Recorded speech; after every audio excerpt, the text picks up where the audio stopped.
Assalamu alaikum wa rahmatullahi wa barakatuh. Welcome everybody to our fourth and final session in this series, Cambridge Muslim Live, Holding Fast, inshallah. We'll start in just a moment.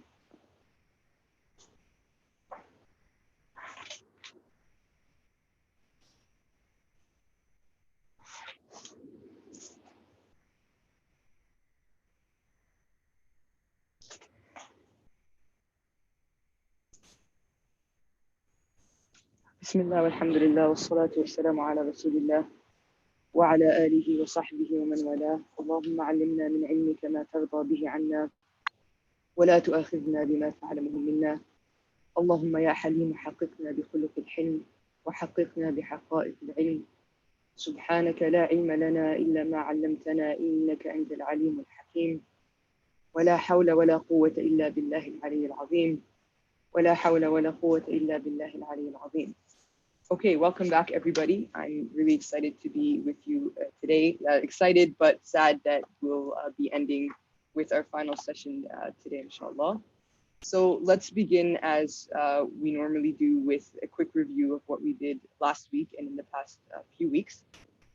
And then inshallah, we'll do some new material and we'll end off with some discussion about future further steps for study, recommendations, and then we'll take some questions, inshallah, hopefully answer any questions that we haven't yet had a chance to answer.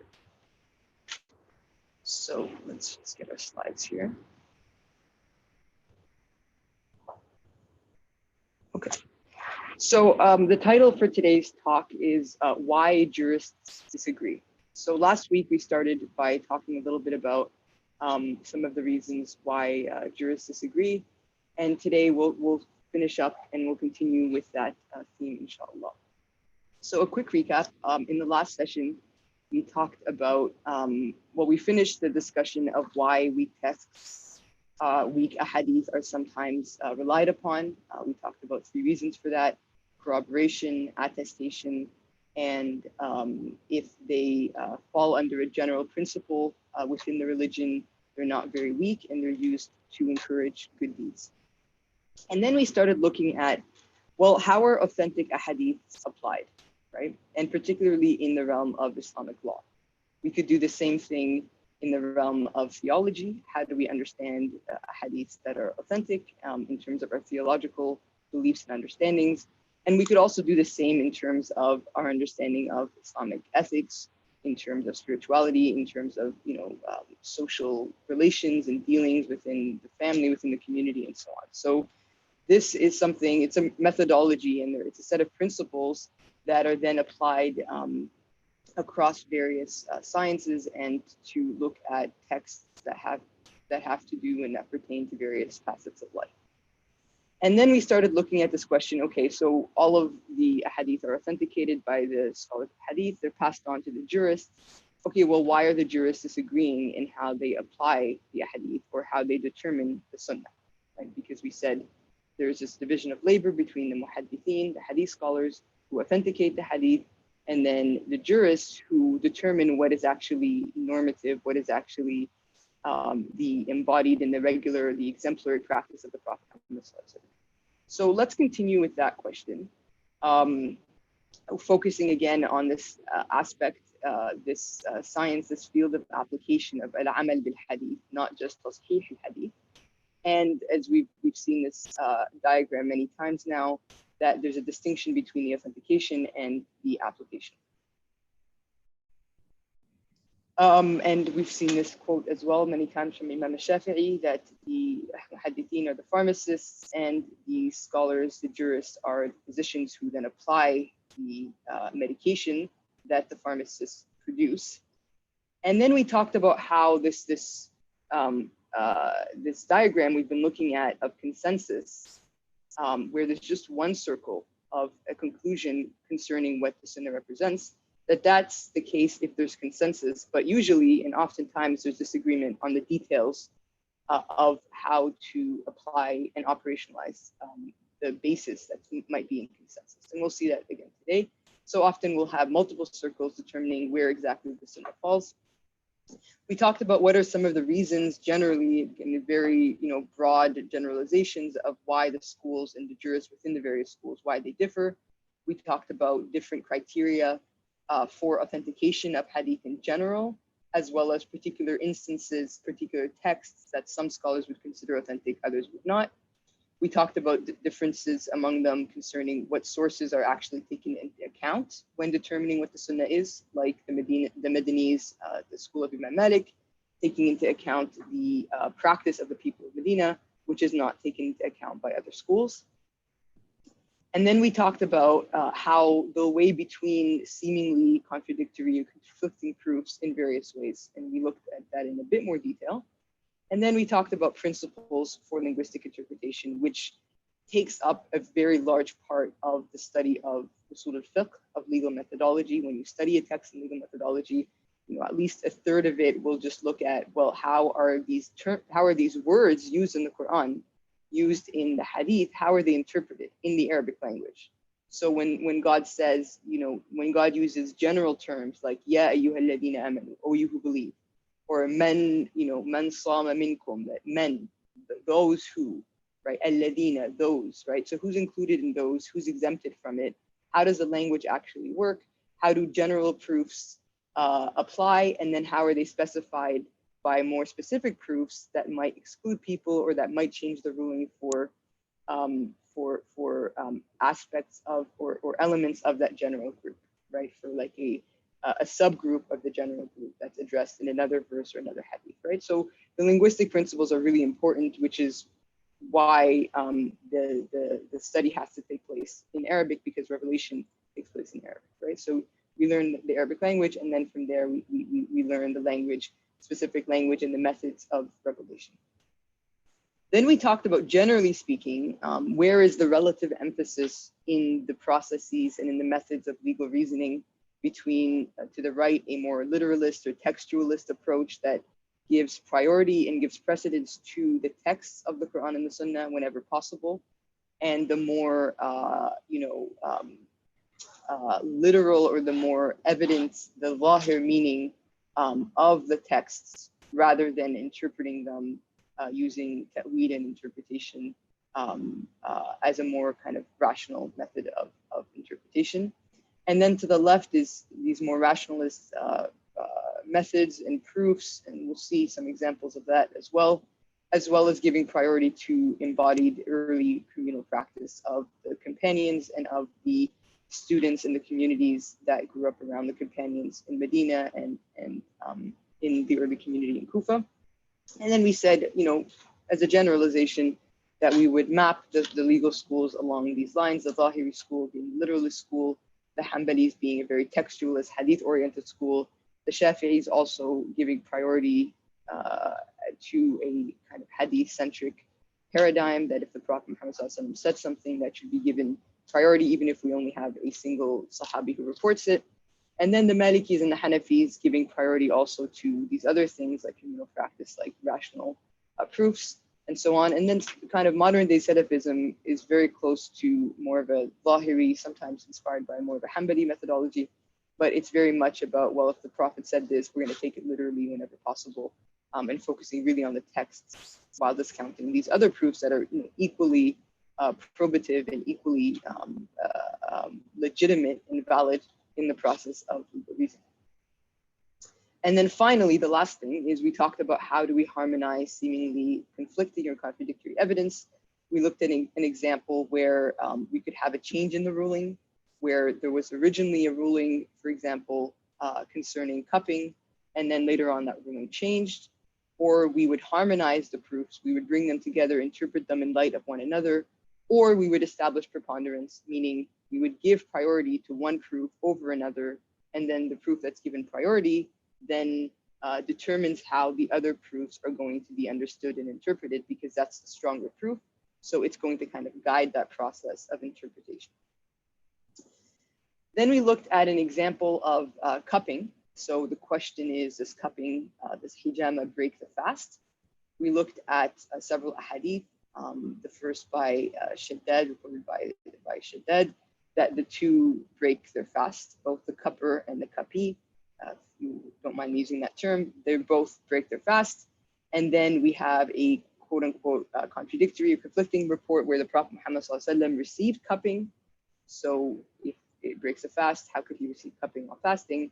And then it's kind of explained in light of the third text where Anas reports that it used to be prohibited, right? And then later on it was permitted. And then we also had some practice of the companions. Some of them did receive cupping while fasting. Some of them waited until they had broken their fast. So in light of these methods then of bringing these proofs together and of harmonizing these proofs, we have the option of abrogation, the option of jama', of harmonizing the proofs, and the option of establishing preponderance. And we saw that the Hanbali approach was to establish preponderance. So they gave priority to the hadith of Shaddad that cupping breaks the fast, right? They said this is the strongest of the proofs. It has many strong and authentic hadith transmissions, and therefore we're going to give that priority, and the other proofs will be read in light of that hadith. Meanwhile, the Jumhur, or the majority, the Shafi'is, Hanafis, and Malikis, they argued that cupping did not in fact break the fast, and they made this argument in a number of ways. They said, first of all, there's a possibility of abrogation. They dated the two hadith, the two events of the Prophet saying that it breaks the fast having occurred before the Prophet himself receiving the cupping. And then they say that Anas's hadith explains this transition, right? Or they said, we're going to harmonize the proofs and say that in the first hadith, when the Prophet Muhammad ﷺ said the cupper and the kapi break their fast, right? Not that they literally break their fast, meaning it invalidates the fast, but that they are putting themselves in a situation in which they are liable to break it, right? The cupper might get weak and the kapi might get weak and the cupper might accidentally swallow some blood, right? So this is just one example of a very kind of simple example with only 3-4 data points, really straightforward, of how these various tools and methods are brought together, how the hadith, first of all, on any particular issue, we need to gather all of the relevant hadith, right? That's the key here. One hadith by itself, even if it's super authentic, does not tell us anything about what we actually do and what we actually apply, right? Okay, so with that long review, let's then jump into our session for today. We'll be continuing with this question of why Muslim jurists disagree in the determination of the sunnah.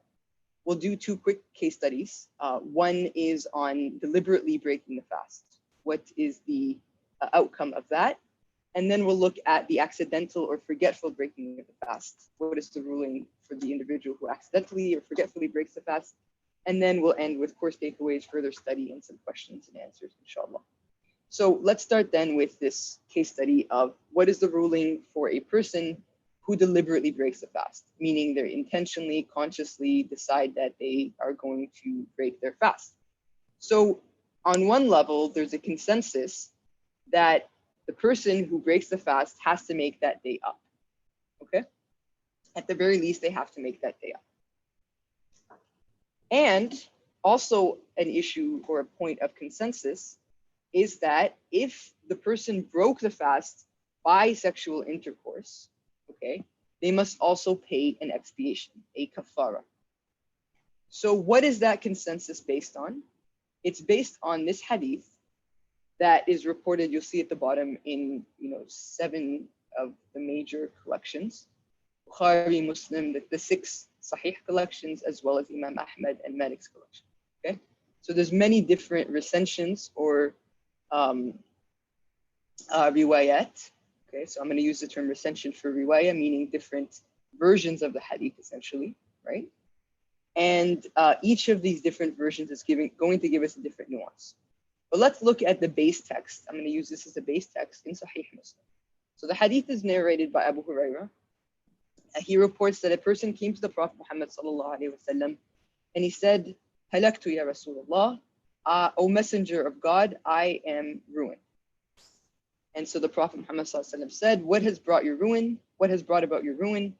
And he responded, I have had intercourse with my wife during the month of Ramadan." So the Prophet said, "Can you find a slave to set him free?" And the man responded, "No." He said, "Can you observe the fast for 2 consecutive months?" And he said, "No." And then he said, can you provide food to 64 people? And he said, no.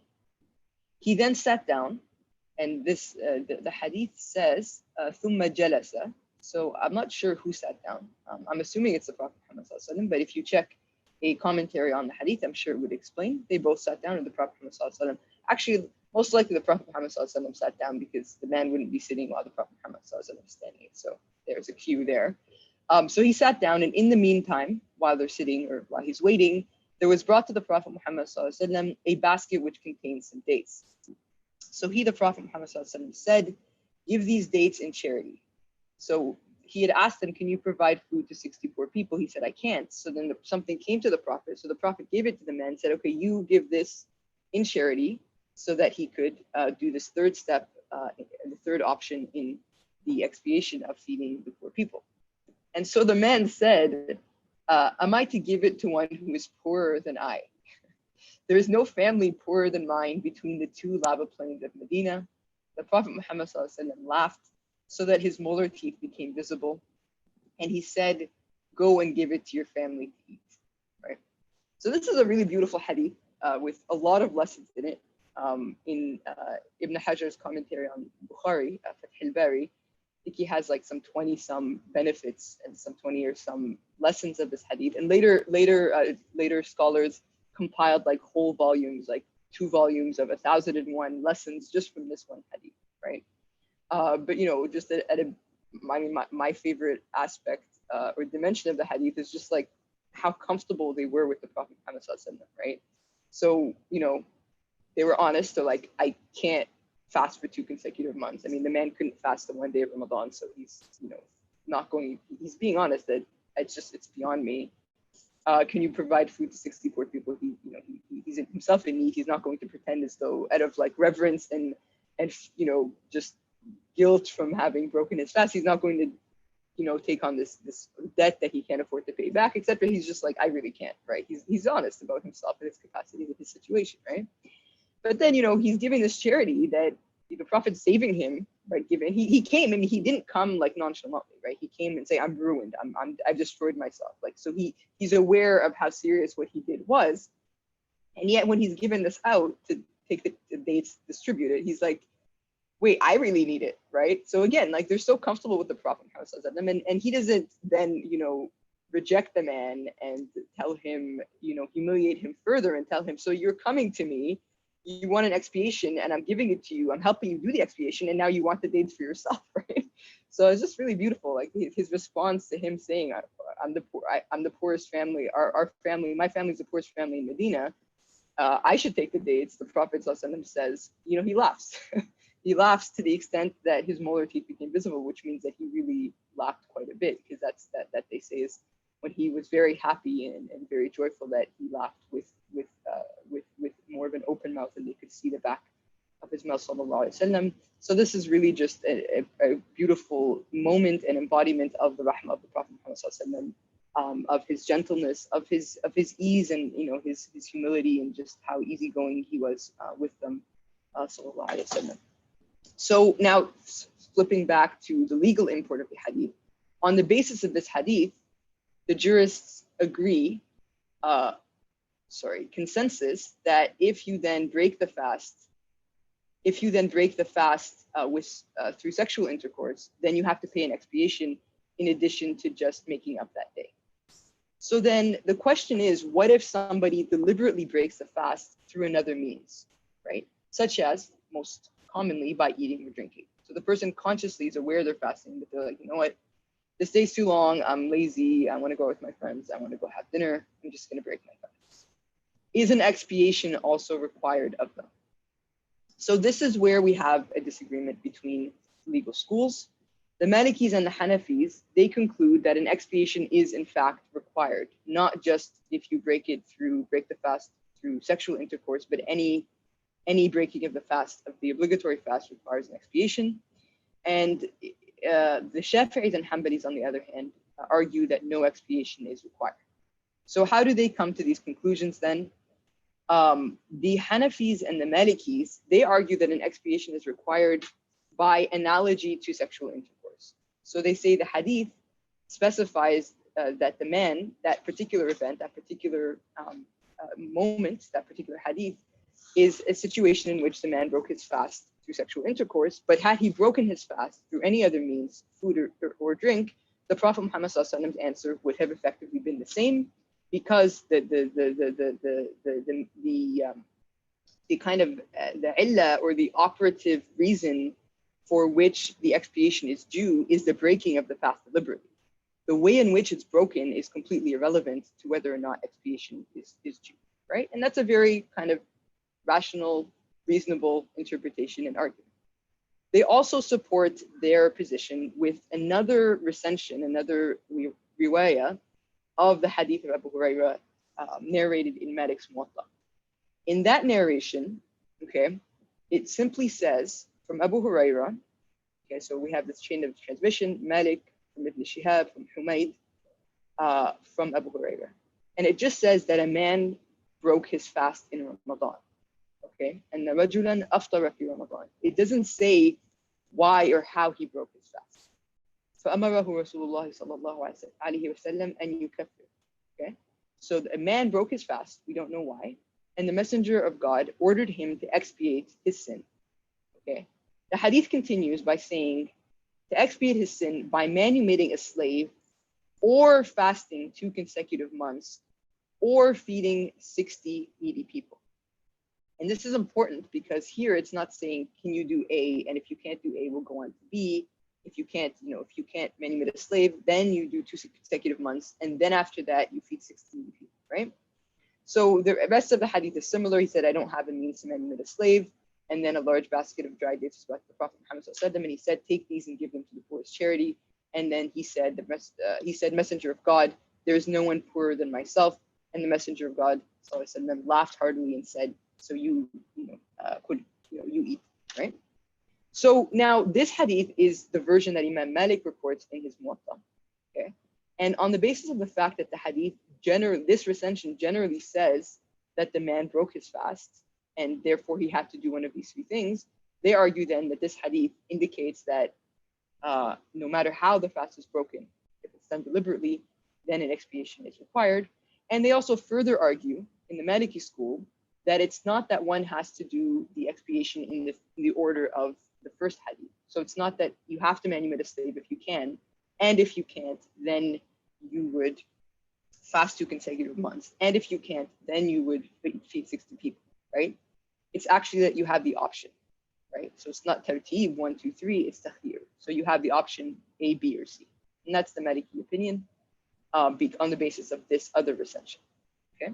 So this is the Maliki and Hanafi argument that on the basis of analogy to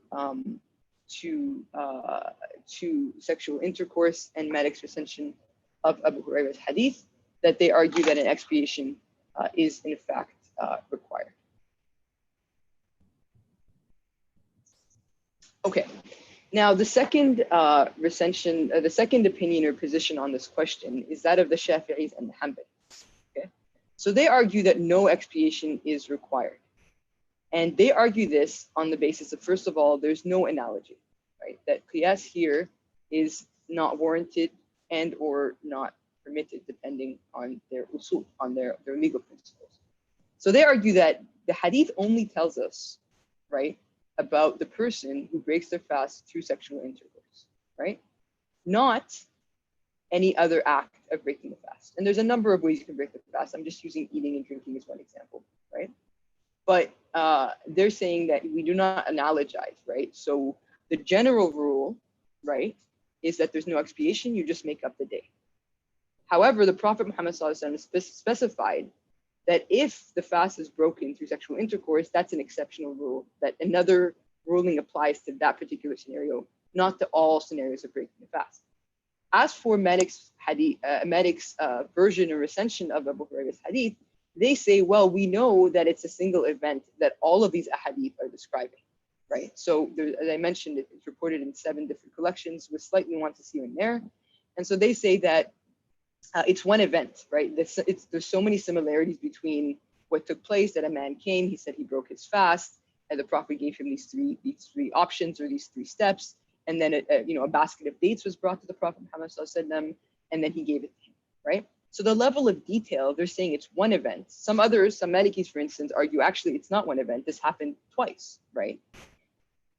I feel like that's a little bit unlikely given the level of detail, but it's, it's possible, right? So they're saying it's one event, and therefore we have to interpret the hadith in light of each other. So although one report says that he broke the fast through sexual intercourse, the other hadith says generally he broke the fast. Well, we know from the other hadith that he broke the fast through sexual intercourse. That it's just that Malik's recension is more condensed, and it doesn't mention the same level of detail, right? So that's the Shafi'i and Hanbali argument, right? So the takeaway here is that all of the schools, right, all of the jurists are following the hadith, right? Nobody's neglecting the hadith. They're just applying them and interpreting them differently according to their legal principles, according to which of the hadith they consider to be, more probative, and so on and so forth, right? And we see here also the fact that the Hanafis and Malikis are doing an analogy. They're doing a legal analogy from one case to the other. This is kind of what I mean by this more rationalist approach, where they say, well, this is similar to this, and therefore the ruling must apply equally to both cases. Whereas the Shafi'is and Hanbalis are saying, no, the text just says this, and we're gonna stick to the scope of the text and the exact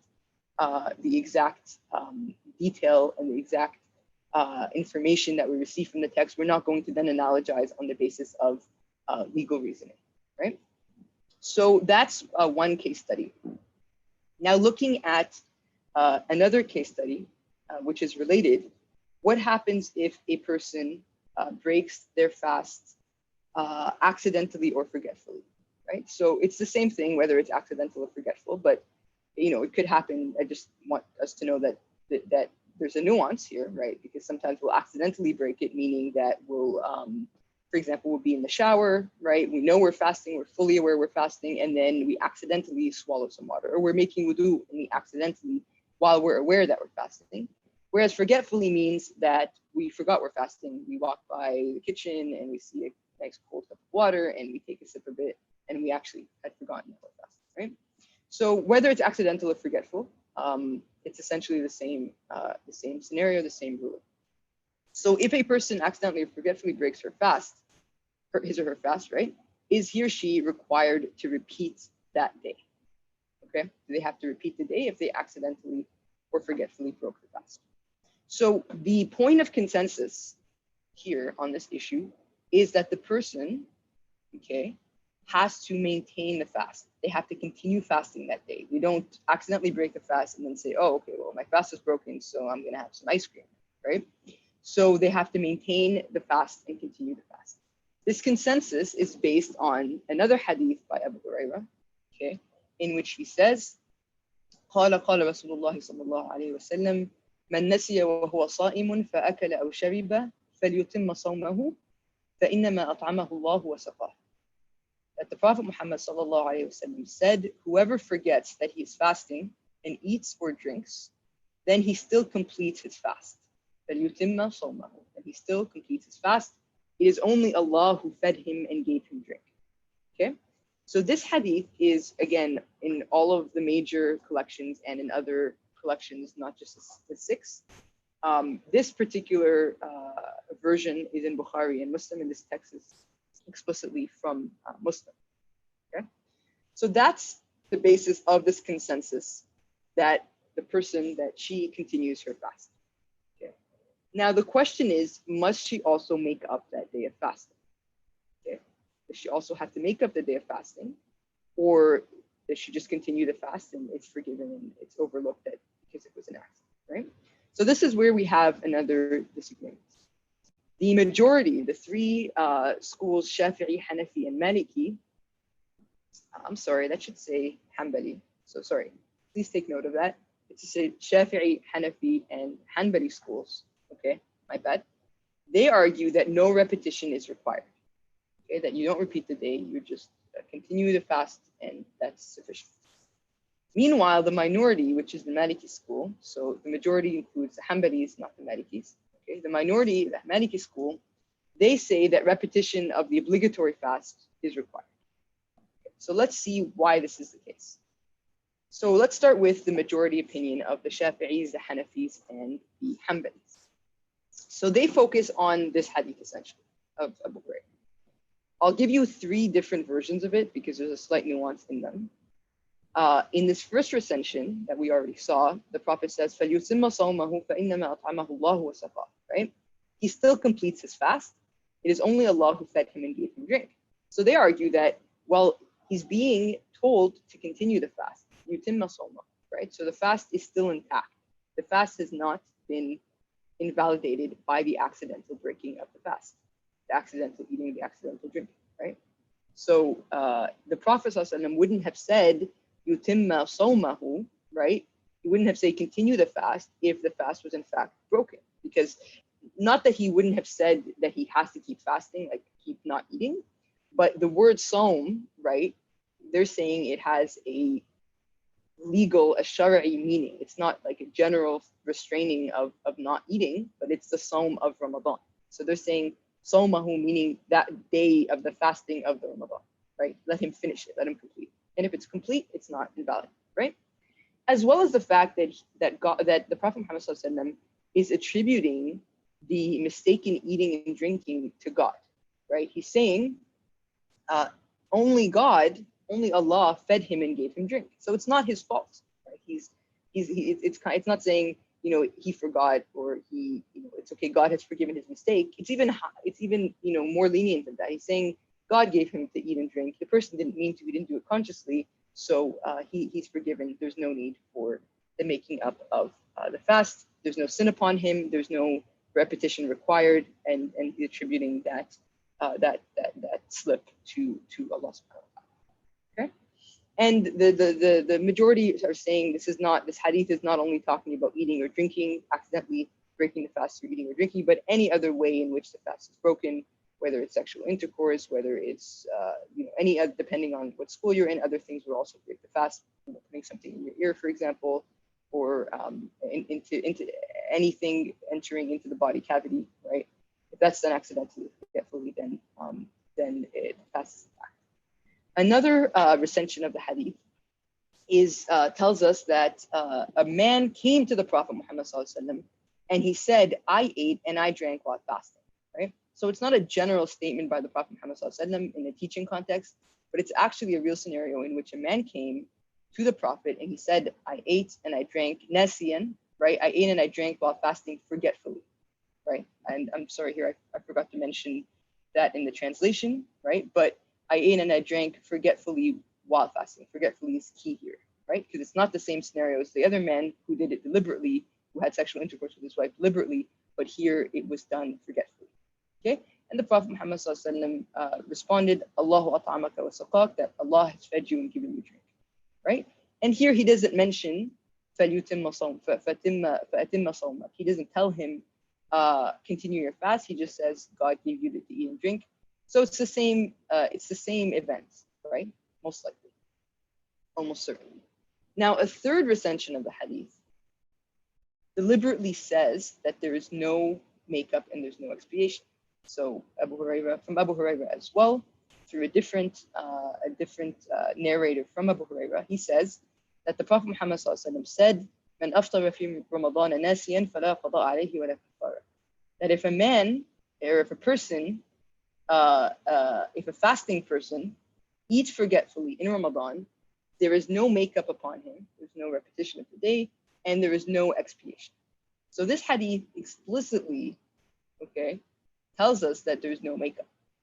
This hadith is not in any of the 6 authentic collections. It's in Al-Hakim, Ibn Hibban, Al-Daraqutni, and they and others consider it to be sahih. Al-Hakim says, it meets the conditions of Bukhari and Muslim, but it was not included in their collection. So it's a strong hadith. It's a sahih hadith, also authentic, but not in any of these major collections. Okay. All right, so that's the position, and that's the argument of the majority that no repetition is required because, right, of this hadith that excuses the person, and at least one of its recensions explicitly says there's no repetition required. So why then does the Maliki school, why then does Imam Malik, okay, require that repetition, that the fast be repeated and made up? So basically, the way this works is the Maliki school is relying on a legal and revelatory principle.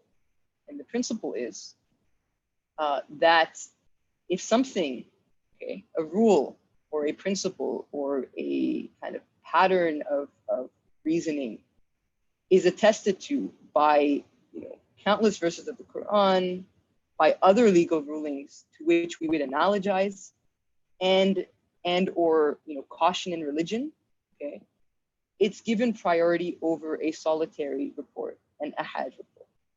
So what this means is they argue that if a person misses any of the integrals of the fast, they have to repeat the fast, even if it's accidental. So they say, so that schools have a different way of breaking down what are the integrals, right? The arkan of the fast. So integrals, right? Every act of worship has integrals and it has conditions, right? So the integrals of the prayer, for example, is you have to start the prayer with the takbir, right? You have to read Surah Al-Fatiha, you have to do the ruku', you have to do the sujood, and so on, right? So if you skip the Fatiha purposely or accidentally, right, you have to make that up, right? You can't just continue the prayer. If you, when it comes to fasting, there's generally just two integrals, right? The intention and the restraint from things that break the fast, right? So the Malikis argue, well, if somebody misses the integral of the intention, right? They don't make an intention. And let's focus on forgetfully, right? They forget to make the intention for fasting, right? They have to repeat that fast. The fact that it was forgetful or accidental is completely irrelevant, right? So this is a principle, right? This is how this issue of missing an integral forgetfully, this is how it is dealt.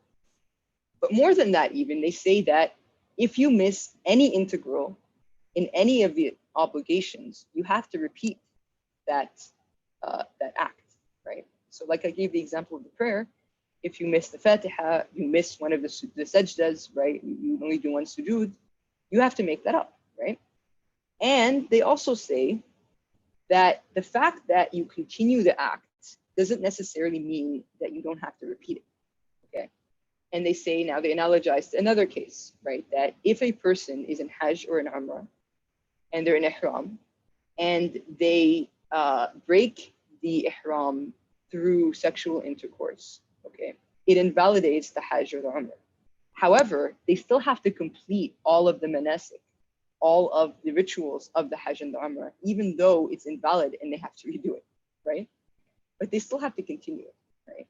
So they're saying the fact that the Prophet is saying you have to continue the fast doesn't mean you don't have to make it up. You just have to continue it, like the Umrah or the Hajj, right? And they say the fact that you are missing an integral, right, means automatically missing of an integral. So this is the principle, right? Missing of an integral in an obligation requires repetition. And we see that in fasting with the intention that if you miss the integral of intention in the fast, you have to make up that day, even though you have to continue to fast the day that you forgot. So you get up, first day of Ramadan, right? You didn't make the intention for whatever reason. You didn't know it was Ramadan or whatever. You still have to finish that day of fasting, but you have to make it up as well, okay? So I hope that's clear. The principle is that missing an integral in an obligation requires repetition. And the point is that it's attested to by many verses of the Quran that from which these rules are derived, from other ahadith, from now countless legal rulings, right, concerning the prayer, concerning the Umrah, et cetera, and the fact that this is, caution for an obligation, precaution, because we take precautions concerning obligations and their validity, right?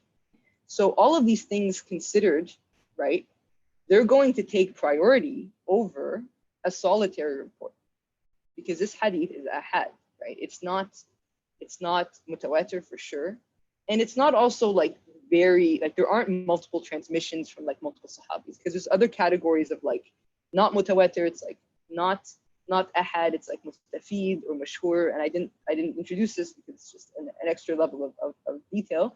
But basically, sometimes there's ahadith that are mentioned by 6 or 7 companions, and that is important for the Malikis and the Hanafis, right? Because it means that this is something that came up time and time again. Many companions were aware of this. It was practiced. It was applied. But in this case, it's just one hadith from Abu Hurairah, right? So they're saying we have this principle in the sacred law, in revelation, in law, that when you miss an integral, you make it up. And it's only contradicted or conflicting with one solitary report. So they say we have to read that solitary report from Abu Huraira. We have to read that solitary report from Abu Huraira in light of this principle. So they're not rejecting the hadith, they're just interpreting it in a way that is, consonant with and in harmony with this really important and very highly attested to principle, right? So again, this principle and these principles are attested to by countless texts, and therefore they conclude solitary reports must be interpreted in light of them. So how do they interpret the hadith then of Abu Huraira, right? They say that this hadith simply indicates that the person is not sinful, right? So there's no sin upon them, okay? Allah fed him and gave him drink, meaning he is not sinful. And as I mentioned earlier, he still completes his fast, right? That doesn't mean he doesn't have to make it up, right? The hadith simply doesn't comment on that in this particular hadith, right? The Prophet isn't saying the Prophet isn't saying there is no makeup required. He's just saying complete the fast, right? And as I mentioned, the fact that you complete the fast does not mean that you do not have to make it up, as is the case with the Hajj and Umrah. So they say he's not sinful. The hadith says nothing about making up the day. Okay, well, the Shafi'is, Hanbalis, and Hanafis respond, well, hey, wait a second. There's another recension we've given you in which the Prophet explicitly says there is no makeup upon him and no expiation. So that does explicitly say that, right? And so the Malikis, in fact, criticize this recension as anomalous, right?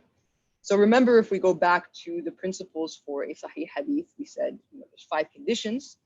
And the fourth of those conditions is that it's not an anomalous transmission, right?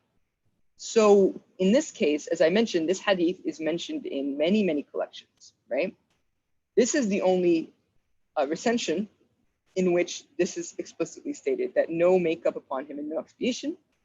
And they say that this is shadh, right? That this particular, the transmitter who mentions this part, right, of the hadith, that they made a mistake, right? Or that they conflicted with the vast majority. So let's say, for example, there's 9 people who report this, right? And only one of them says that the Prophet said, there's no expiation and no makeup. This person is conflicting with the majority. We're going to stick with the majority, right? So they criticize the hadith itself, right? Not only its interpretation, because it's quite self-evident in terms of its meaning, right? So now looking at how these 2 positions are harmonizing what seems like conflicting evidence, the majority are essentially looking at all of the texts and harmonizing them as much as possible. So they say it's one event, right? Or it could be multiple events, but the point is it's one ruling, right? In one hadith, the Prophet ﷺ, we got from him that the person is to complete their fast, that they are not sinful. And it's also another recension, another transmission tells us that explicitly there's no makeup of that day, right? And even had there not been that other hadith, right, that says explicitly no makeup of that day, the Prophet Muhammad ﷺ didn't say there was a makeup, right? So the fact that, to add that obligation would require a hadith to actually say that explicitly, right? Otherwise, he just said, continue your fast, so you continue your fast, right?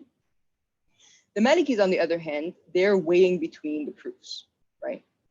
Okay, so the Shafi'is are joining all of the proofs in one interpretation, whereas the Malikis are weighing between them. They're saying we have this, principle that's clear, that's attested to, that's really important, that's consistent, right? And then we have this one hadith from Abu Huraira, which we're going to take into account, but we're going to interpret it in light of the stronger proof or evidence of this principle. So again, here we see the Maliki school, right, applying this more kind of rational approach of consistent legal reasoning, of legal analogy between cases, right, of coherence, of consistency.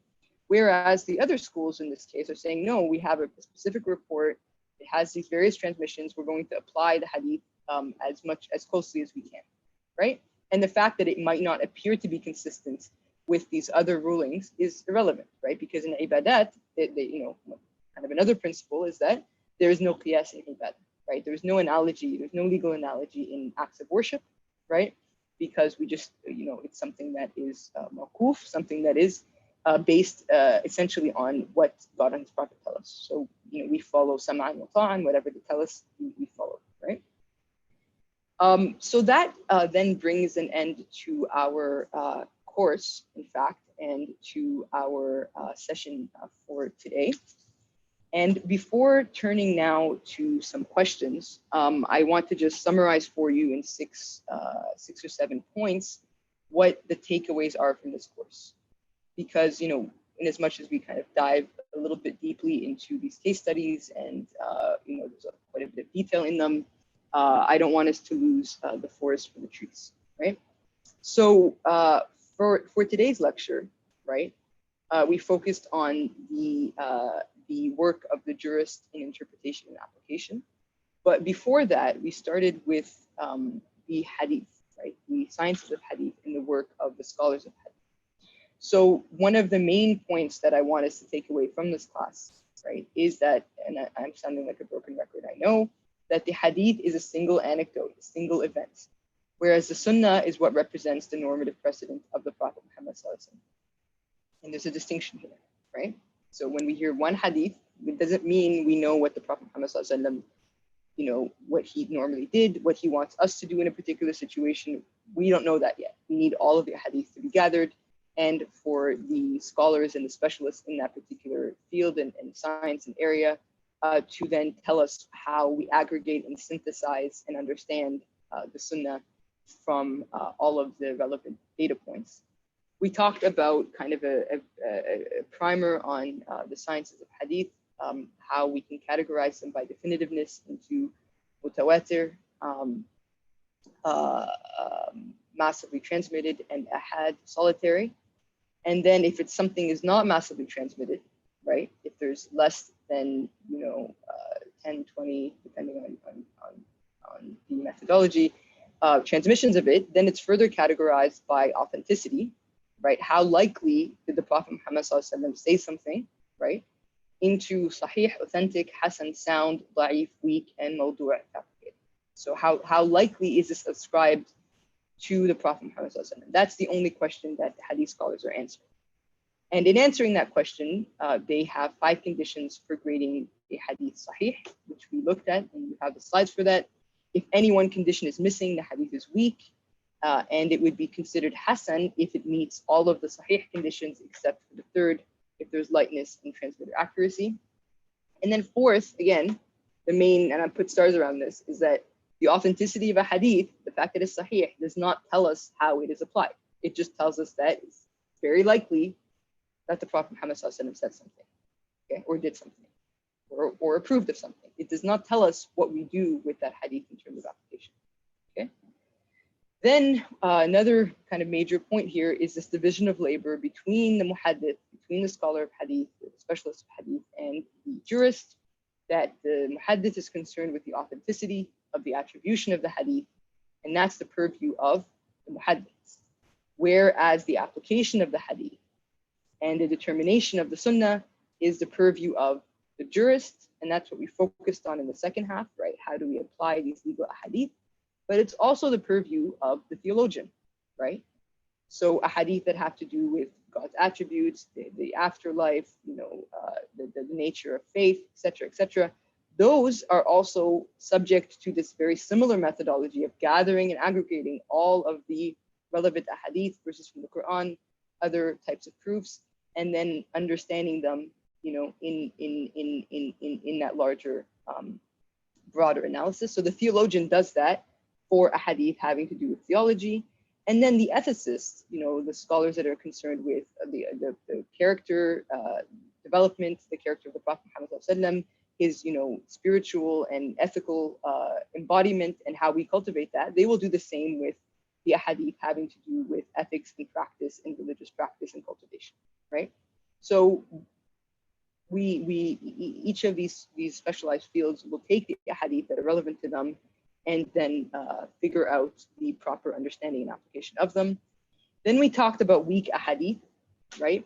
That they are not to be just discarded, but they might very well be applied and used and relied upon due to a number of reasons, including, right, corroboration, that other ahadith support that meaning or support that transmission, attestation that they are echoing or representing a meaning or a principle that's widely attested to in the Quran and other hadith in the sacred law in general, or to encourage good deeds with conditions, right? So we looked at that lessons 2 and 3. And then finally, what we looked at today and last week as well, is that authentic ahadith are often not applied literally, okay? And sometimes they are outweighed by stronger counter evidence, okay? So for example, today we saw that Imam Malik is not applying that hadith of he has to continue his fast literally, he has to continue his fast. He's not taking that literally to mean the fasting of Ramadan, but he has to continue the fast, meaning the restraining from eating and drinking for the rest of the day, but he has to make up that fast. And he's arguing that that's outweighed by a stronger counter evidence, okay?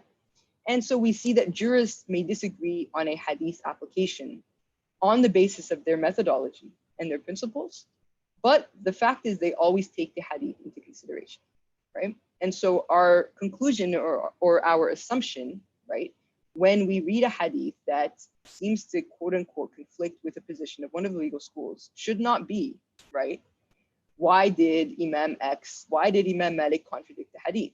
That's generally people's assumption. Why is he contradicting the hadith, right? Or why isn't he applying the hadith, right? Or he probably just didn't know about the hadith, right? So these schools, these legal schools, right, are like multi-generational, hundreds of thousands of scholars are involved in these projects of the legal schools, right? So if it were the case that Imam Malik didn't know the hadith, his students probably knew about it, and their students knew about it, and they took it into account, right? So you can rest very assured that all of the hadith that have to do with law under the face of the earth have been taken into account by all of the legal schools in one way or another, right? And then finally, that conflicting proofs are resolved via abrogation, right? We saw that example with the cupping, harmonization, or establishing preponderance, as we saw today with Imam Malik's opinion. So now, in terms of further study and next steps, and I'll end with this, inshallah, and then we can look at some questions. So in terms of beginner text, so if you are really excited about all of this and you really want to study more, here are some suggestions of where to begin. So first of all, in terms of learning our fiqh, right, our legal practice for basic rituals of fasting, of prayer, of tahara, of purification, and so on, of marriage and divorce, all of these things, right? That at the basic level, right, we follow qualified scholarship. And what that means is you just study a legal school, right? You learn a madhab, and you seek out answers when you have questions, right? It's really not that complicated, especially for like a basic, fard ayn, what every Muslim, every believer needs to know and apply. It's really just purification, it's prayer, it's fasting, it's zakah. When you go on the Hajj or the Umrah, you learn that.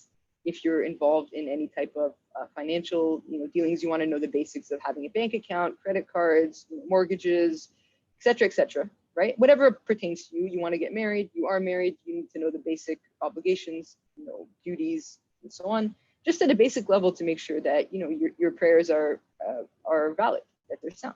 It doesn't take that long. I think people are really scared of fiqh for some reason.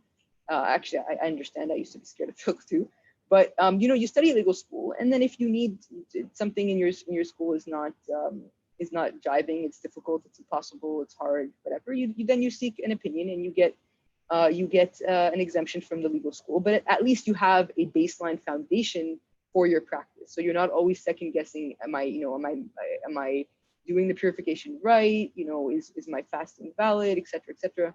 You don't have to worry. You take the guesswork out of it, right? So the idea and this idea that we just learn that hadith and we apply it, I hope this course has shown you why that doesn't work, right? That the hadith are numerous, their authentication is disagreed upon, and then how to apply them. There's reason for why there's these different positions in the legal schools, right? So you study legal school, seek out answers, and then that's the obligation upon all of us, right? That's the fard ayn obligation. If you want to then continue to learn more because of your interest, and you're interested in understanding your religion better, or you're interested in scholarship and so on, then the basic kind of text you would study in hadith terminology would be first and foremost the Baykhuniyah, or Imam Nawawi's Taqrib with Taysir, that these are basic texts that just give you the breakdown of the categories of hadith. So we did, Sahih, Hasan, and Da'if together, but there's a lot more detail. There's a lot of categories of each of these, especially the Da'if, that you would learn. And that's the first text that I studied, and that's the first text that you would normally study. And it's not complicated, especially with this framework in mind. It's quite accessible. And then in Usul al-Fiqh, normally you would also study the Waraqat of Imam al-Juwayni as a first text, very short, succinct, just gives you an introduction, a primer into legal methodology in general. So this would be if you wanted to study in a serious way with a teacher, first your fiqh, your hadith, and then your Usul al-Fiqh.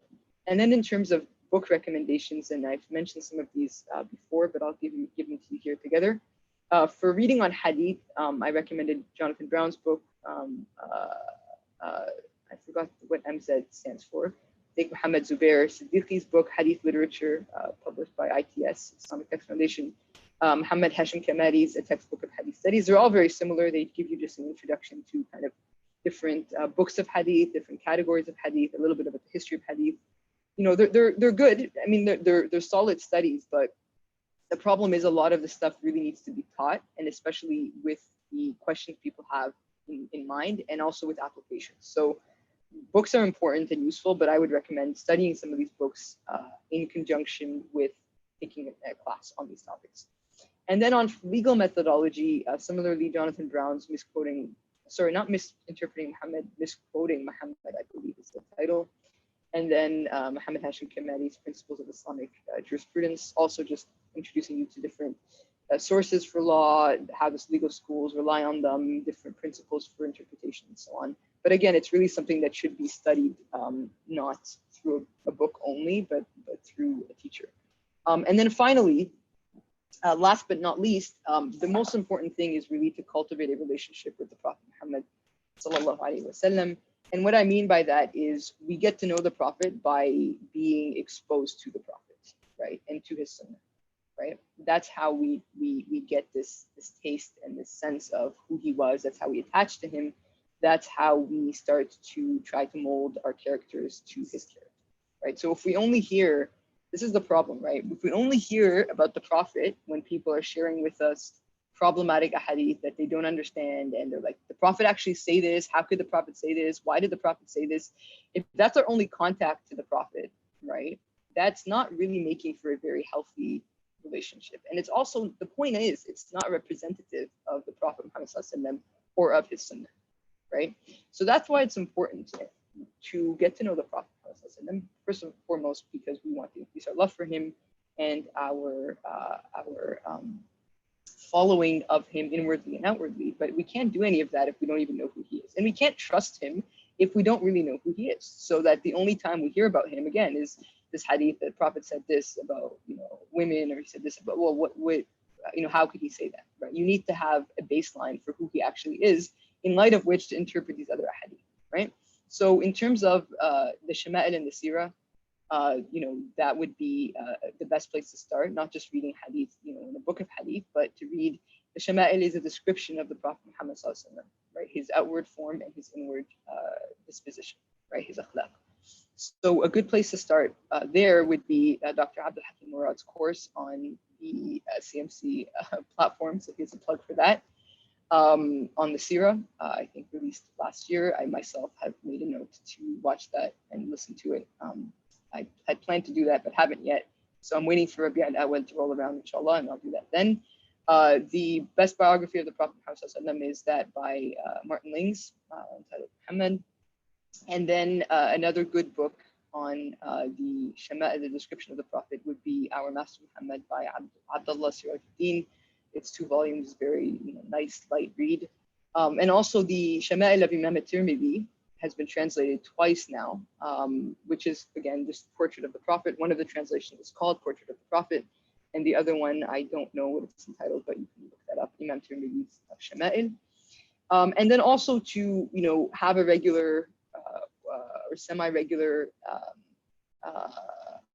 diet of the hadith, right, of hearing the hadith. Because so in historical Muslim societies, right, you have these collections of hadith that are written for us non-scholars, right? So the 40 hadith of Imam Nawawi is probably the most prominent one. There's many hadiths of 40 hadith, right? But that one in particular is curated to give you 40 principles of the religion, right? 40 hadith of Imam Nawawi, wonderful work, highly recommended. After that, you can study Riyadh al-Salihin, also by Imam Nawawi, At-Targhib al-Tarhib, and these are curated to give us a sense of the Sunnah, right, in our daily life. They're curated for us. This is what we should be intaking from the legacy of the Prophet Muhammad sallallahu alaihi wasallam. And what I was trying to say is, in historical Muslim societies, that this was something that was, these ahadith, these collections were read for blessing. They were read for in these kind of massive auditions, like in the major mosques in the Damascus, in the Umayyad mosque. People would just come, 2-3 times a week, and they would listen to the hadith being read, being explained to them. They had this regular contact with the hadith that are applicable and that are pertinent to their lives, right? And we have, collections of people who would go to these auditions, and their names, and they were merchants, and they were lay people, and they were scholars, and the children of scholars, etc. And so there's this communal devotional practice around hearing the hadith of the Prophet Muhammad ﷺ being recited and being read. And there's a light, even if you don't understand it, there's still a light that it embodies, that you are affected by and that you are benefited from. But of course, more importantly, also that we understand and that we benefit from the meanings, right? As well as abridgments of the authentic collections, like the collection of Imam Bukhari. There's an abridgment by Ibn Abi Jamrah of the most kind of important hadith in the Sahih Bukhari. And more than that even, right, that we don't take our religion from books. That's not the primary conduit of the deen, right? That it's supposed to be learned from people who learned it from people who learned it from people. And those people are supposed to embody that sunnah, right? So, we won't really know who the Prophet Muhammad ﷺ was and how to be like him until we actually see it for ourselves, right? And when we see it for ourselves in people, in the righteous, in the scholars, in the saints, in the shuyukh who actually embody that, that opens up to us the entire, a whole other channel of understanding and of application, right? And until that happens, it's all nice and theoretical. Like, wow, it's great that the Prophet Muhammad was so humble, so understanding, so easygoing, as we saw in that hadith earlier today with the man who came asking for expiation.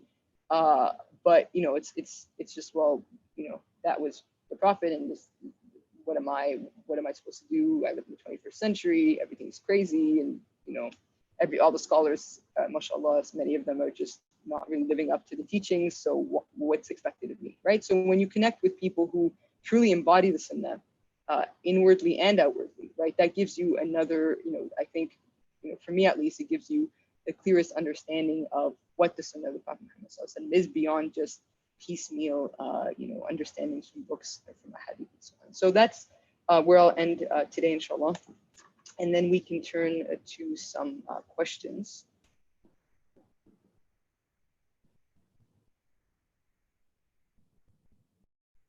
Okay, so I actually have a few questions from last week as well.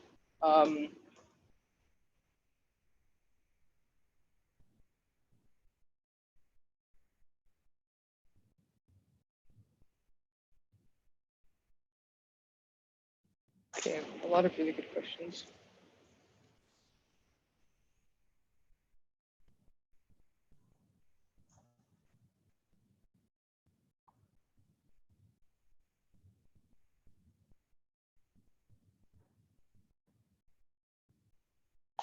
Okay, so okay, lots of really good questions. Where to begin? So is legal analogy the same as deriving principles? I'm not sure I understand the question, but legal analogy just means that we have one case and we have a ruling for that case. And then we have a new case. Okay, so we have a case, for example, of alcohol is, grape wine is, date wine is, okay, so grape wine is a case. Is grape wine forbidden to consume, yes or no? The answer is yes, it's forbidden. Okay, so then somebody comes along with, what is it called? Beer. Okay, it's not date wine, right? But it's beer. So is it permissible, yes or no? We don't have a hadith about beer. We have a hadith about date wine. And because date wine has the same effect as beer, which is intoxication, we're going to analogize between the two cases, right? So that's what I mean by legal analogy. I'm not sure what you mean by deriving principles. So I'm not sure how to answer that exactly. What is the difference between Salafism and Hanbalis? I know that Hanbali refers to madhab, but what about Salafism? So I wanted to talk about this a little bit more because there was a number of questions throughout the course about the ahadith, the re-authentication of hadith by some contemporary Salafi scholars. So generally speaking, the Salafi school, and the thing is, this is the problem, is that there's just a lot of generalizations, a lot of nuance, a lot of people in all of these categories, and I don't want to overgeneralize, especially in a pejorative way. But essentially speaking, the Salafi methodology, which is also a spectrum, right? Some of it is very close to Hanbalism and to the Hanbali school, and some of it is closer to the Zahiri school, and some of it is even beyond that, or it's just a different permutation, right? So it really depends, right?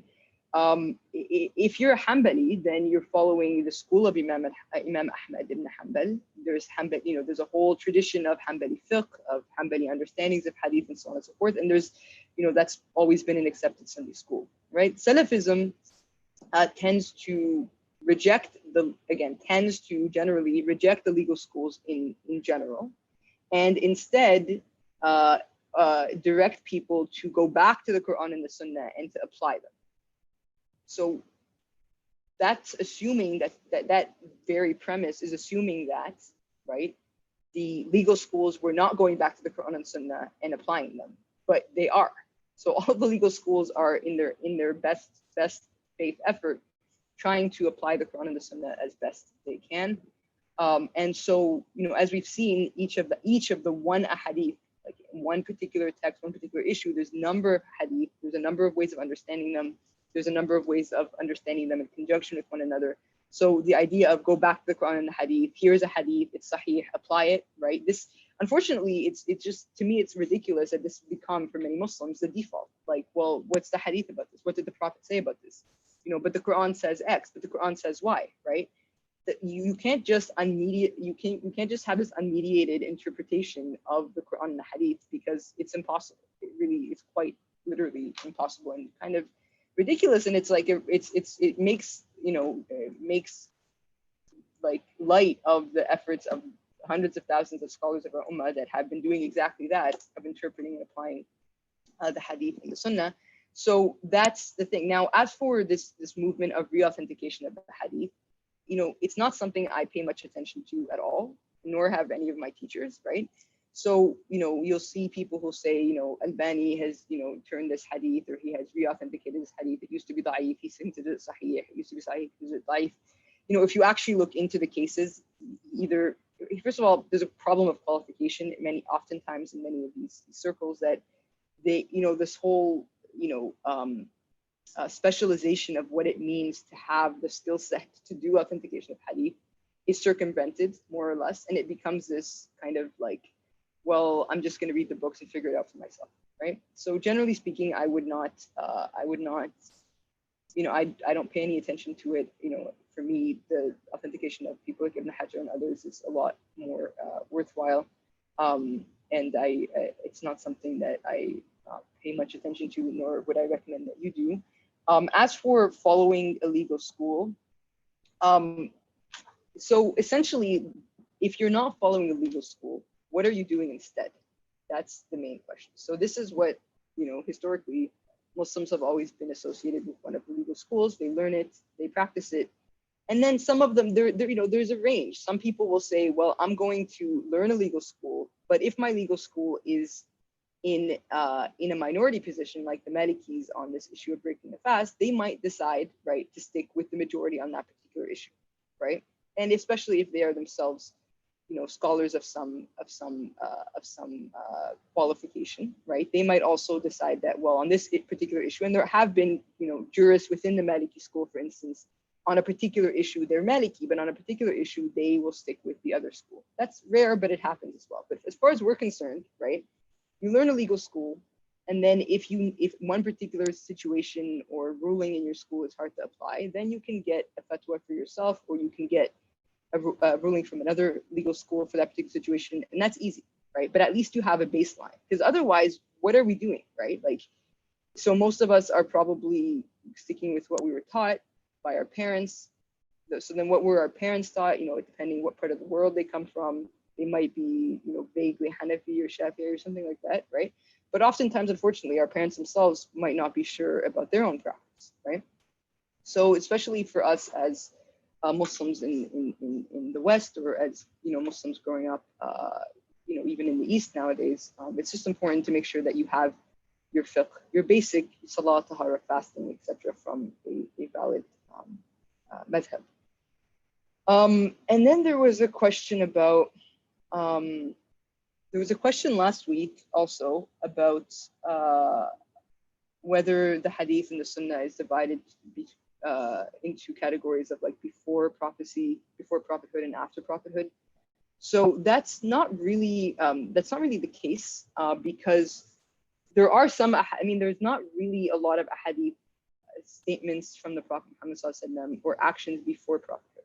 So we certainly have some, right, that the Prophet, after he became a prophet, would speak about his earlier days, or people who met the Prophet Muhammad ﷺ before he became a prophet and describe certain things that he did or said or exchanges and so on, right? Especially around the time of prophecy, things about his childhood, things about his youth, when he was a shepherd and when he went on these convoys, or merchant convoys and so on.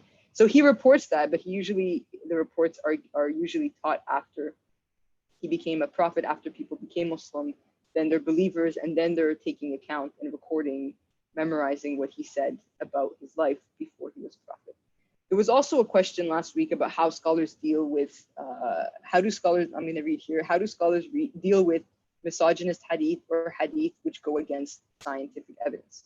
So first of all, I would be cautious to just mention, to describe hadith, qualify hadith as misogynist without actually, specifying a particular hadith, or more importantly, being sure that you're comfortable with how you define misogyny and whether or not you would actually use that qualification to a hadith. In case the Prophet Muhammad actually said that, do you really want to describe it as misogynistic, right?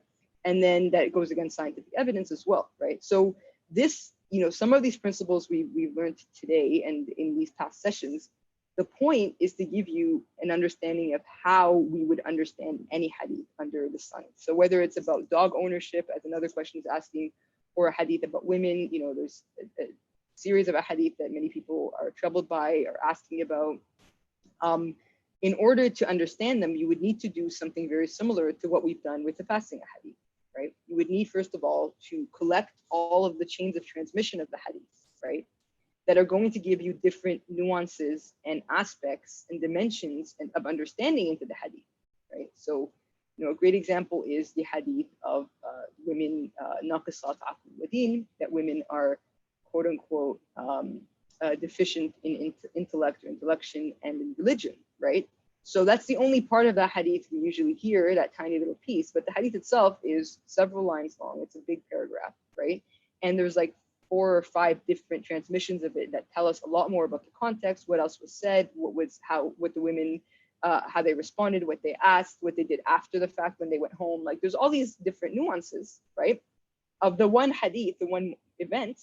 And then there's also a number of other hadith in light of which we need to understand that hadith, right? So that needs to be the level of, and that's not like something I'm introducing. This has been the level of sophistication, and this has been the methodology of this various kind of sub-sciences of mushkil al-hadith, of mukhtalif al-hadith. There's these books and these intellectual, debates concerning these ahadith that seem to be contradictory, or these ahadith that seem to be problematic. Mushkil, they question these ahadith because whether or not, can they be taken literally, scientific, in light of scientific evidence, or, if we take them literally, they go against our understanding of God, right? That there's certain hadith about God's attributes, things that God does. So this was a very rich discussion and debate. And then some of these hadith have to do also with ethics, with certain things the Prophet says about certain categories of people, and how are they to be understood, right? And again, this diagram we've seen time and time again of the sunnah being a circle that needs to account for the majority of what is said and done. That's the key thing here. And this is why it's important to inoculate ourselves with an understanding of who the Prophet Muhammad SAW, who he actually was, right? So then when we receive a off to the side data point of something he said that we don't understand, right? Rather than understanding that in isolation, we need to understand it in view of who said it, who is the person who's saying it, so we can interpret it in light of that, in light of also the event, the specific context, but also in light of who is making the statement, right? And who is this person making the statement, right? And that's really essential.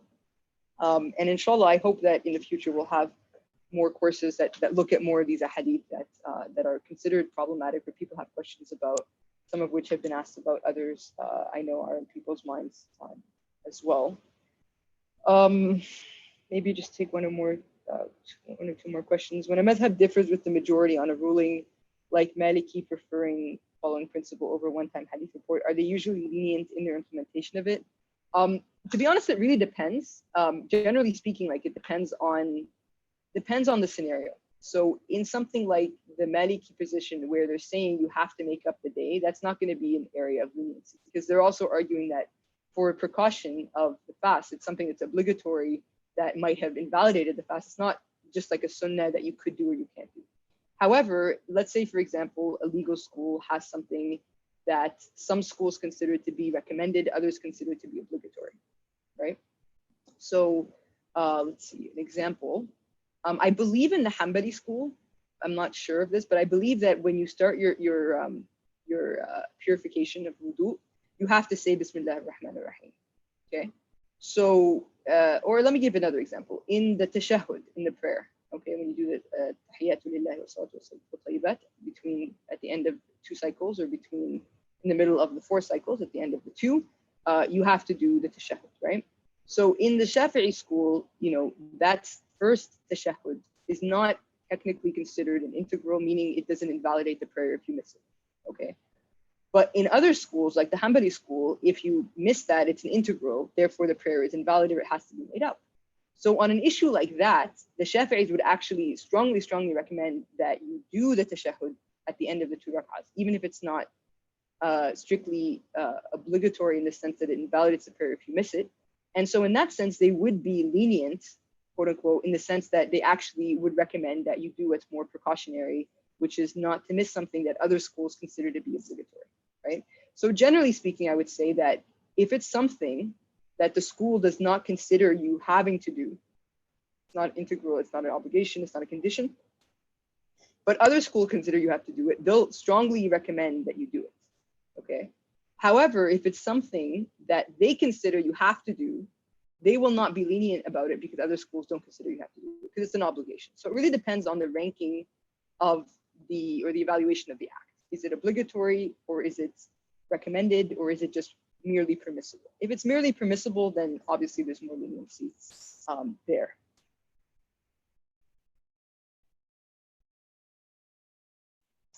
Okay, so this question, Imam Shafi'i and co didn't have access to hadith collections as we have today. So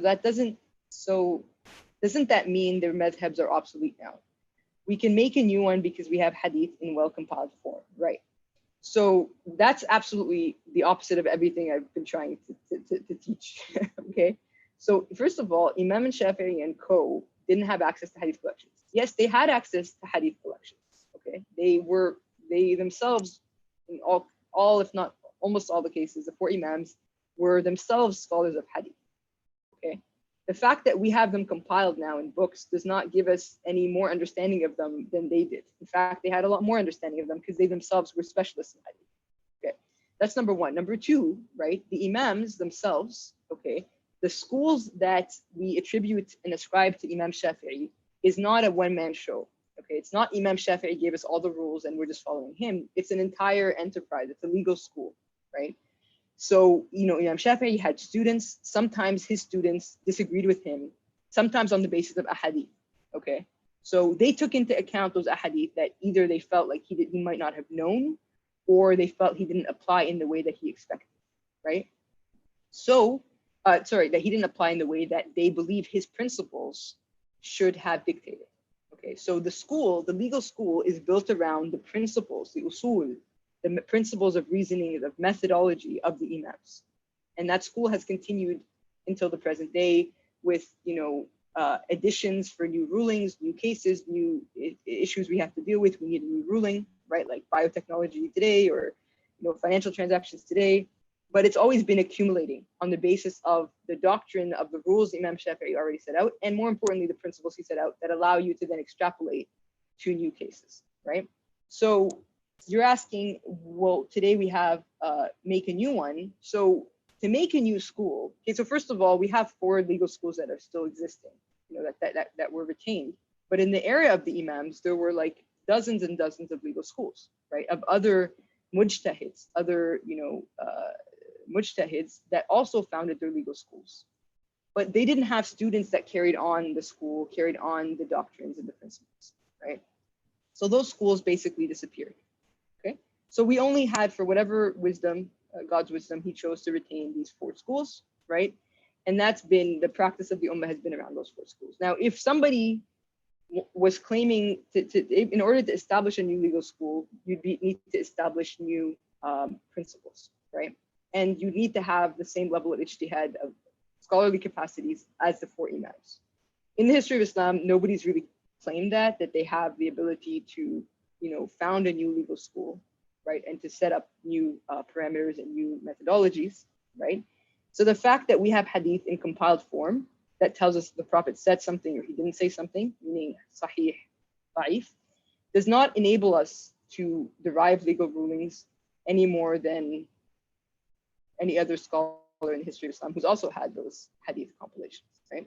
So that's kind of the main argument that I'm trying to make. The fact that a hadith is authentic or not authentic tells us nothing about how it's applied. That's a different specialization of the jurists. And in that regard, we have the 4 Imams and we have their schools. And we have those, not just the 4, again, the schools. The schools are really important. There's thousands of scholars that are involved in that. What are your thoughts about pervasive internet translations of certain hadith collections online that can be very problematic for the layperson reading? Any advice? So that's a huge problem. And this is the issue that we have today, is that historically, right, like the books that are written for the specialist audiences of scholars, they're scholars talking to scholars and writing for each other. And then, of course, they're concerned about the lay people also having a connection to the Prophet Muhammad, so they write these other books of the 40 hadith, Riyadh al-Salihin. This is a sampling, but there's many hadith, the abridgments of the Sahih collections, so that they can be easily accessible to, through these readings sessions in public places, through copies of these books being circulated, etc., etc. But most people weren't even literate, right? Now today, not only are we literate, we can read anything, but it's also a Google search away, right? So, I mean, alhamdulillah, that's a blessing at one level that we have easy access to these sources. But on another level, it's deeply problematic because we just don't know how to understand them. We don't have the tools to understand them. So the point of a course like this is not a course that would historically have needed to be taught, because most people are either scholars who know this stuff inside out, or they're lay people who have no idea what's happening and what the scholars are doing with these hadith. They just want to know what to do and they are practicing, and that's it. So now the vast majority of us, educated, intelligent, inquisitive, curious, lay people, non-specialists, let's say, I prefer non-specialists to lay people, right? Because we're not really lay people. We're kind of in this in-between where we're not specialists, but we're dabblers. Alhamdulillah, I'm a dabbler and I'm happy to admit that. And so we need to have some type of framework. We need to have some tools. We need to have a basic level of literacy and understanding. And we need, for the work and the craft of the scholars and what they do and how they do it, it needs to be distilled so it can be comprehensible and intelligible to us. And it can also be something that we can then strengthen our understanding and our faith with, because unfortunately there's just so many questions, so many doubts, so many issues that people have questions about. And this is, it's an obligation for the scholars to be teaching us what we need to know. So, a class on a course and books written on just, difficult, problematic, mushkil, quote unquote, that's probably not the best translation for mushkil, but, difficult would be the best translation. Difficult ahadith, right? That's been historically, those ahadith have been looked at and examined. We need a new kind of a revival of mushkil hadith, because many of the hadith that weren't mushkil before are mushkil for us, right? They're difficult for us to understand because of our time and our place, right?